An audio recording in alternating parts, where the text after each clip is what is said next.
Sabi nila, ang unang pag-ibig daw ang pinakadalisay at pinakamasakit.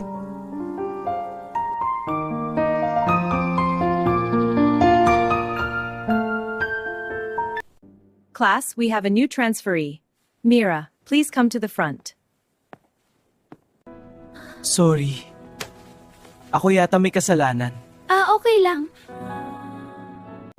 Ganito lang yan. Huwag kang kabahan. Mas kinakabahan ako sa'yo. Mira, may gusto sana akong sabihin. Mira! Ang tagal niyo dito! Gutom na kami! May mga salitang hindi agad nasasabi pero ramdam.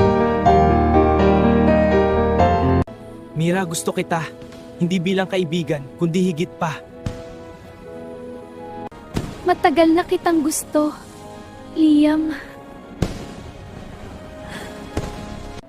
Hihintayin mo ba ako? kahit gaano katagal. Minsan, hindi third party ang sumisira kundi distansya. Siguro kailangan muna nating maghiwalay. Kung yan ang makakabuti, sige. Pwede pa ba? Hindi naman nawala. Sa unang beses na nakita kita, alam kong ikaw na. First love ko at huli. Hindi lahat ng unang pag-ibig ay nagtatagal, pero ang para sa'yo, babalik at mananatili.